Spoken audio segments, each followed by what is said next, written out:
And number 4, for solving the weakness of Iman is remembering death. Remembering death of Allah Azza wa Jal. Remembering death and remembering the grave. Remembering death and the grave. And remember Allah Azza wa Jal, that you will stand in front of Him one day. This cures weakness of Iman. Trust me. I started giving lectures about the grave recently, and the more I give lectures on the grave, the more I hate everything I own. The more I despise this dunya, the more I'm satisfied with pretty much anything that comes in front of my path. Because what you realize is that you're going to be put in the ground and you're not taking any of it with you. The only currency of the akhirah is deeds. When you reach that grave, it's almost as if there's a sign there that nothing beyond this point except amal as-salih. Nothing behind there except the good deeds that you have done or the bad deeds that you have done. That's the only thing you can take beyond that point. So dragging all this dunya around with you, it's not going to be yours anymore. We must remember death. The Prophet ﷺ said, remember often the destroyer of pleasures. Remember often the destroyer of pleasures. And what is the destroyer of pleasures? Death. Death. Death is going to destroy all that which you covet of this life. When you finally are at your death, you're going to take one final look at this world, and unfortunately, it's going to be the moment most of us realize how feeble this dunya is. When we're about to leave it, when we're taking our last look at this world, we will realize this world is nothing.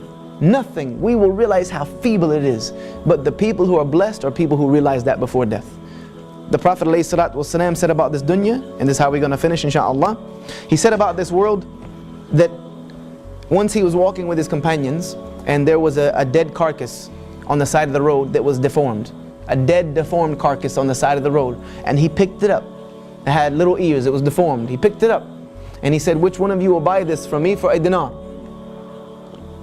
Meaning, who would buy this for me for a pound? They said, Ya Rasulullah, we wouldn't even take it if you gave it to us for free. We would not even take this dead, stinking, deformed carcass from you if it was free. He said, then know that the world and everything it contains, all its glitz and glamour and gold and wealth and status and money and fame and fortune, he said, all of it to Allah is more despised than this carcass is despised in your eyes. It means nothing. On the day of judgment, Allah Azza wa Jal is going to roll it all up. The heavens and the earth, Allah is going to roll it up and hold it in His hand and say, we're the kings of the earth today. The people who used to fight each other and kill each other and strive and do so much injustice over this silly dunya, where are you today? When I've rolled all of this up like it's nothing. Do you not realize it was nothing? Unfortunately, we won't realize that fact until we don't have it anymore. And you know the one thing that I guarantee you, and I think, I'm trying to remember the name of the companion who said this, I believe it's Imam Malik, but let me not attribute it to the wrong person. One of our Salaf said that by Allah, every single son of Adam will regret every single moment they did not spend remembering Allah.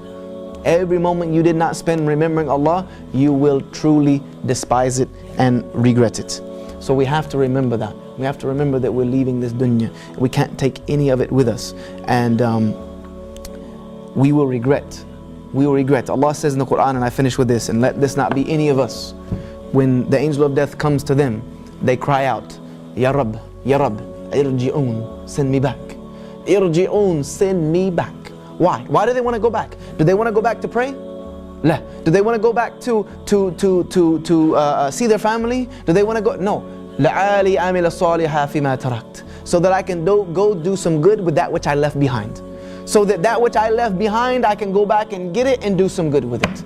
Let us not be of those people, insha'Allah ta'ala. Let us do the good that we have while it is in front of us. And let us avoid the evil that is in front of us while we're here. Let's take advantage of the things that Allah has given us to purify ourselves and to purify our hearts. And I ask Allah Azza wa Jalla to give us the tawfiq, the ability to purify that which is inside of us. Because if we can make the heart good, then the rest can be good, insha'Allah ta'ala. And may Allah Azza wa Jalla accept this from me.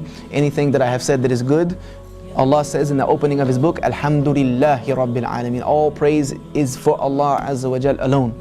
No human being deserves to be praised at all whatsoever. And anything that I have said that is wrong or mistaken or incorrect, then know that it is because I'm a human being that has no knowledge and doesn't even deserve to be on this platform. And I ask you to forgive me for it and correct me where you see fit. Wa jazakallahu khairan wa assalamu alaikum wa rahmatullahi wa barakatuh.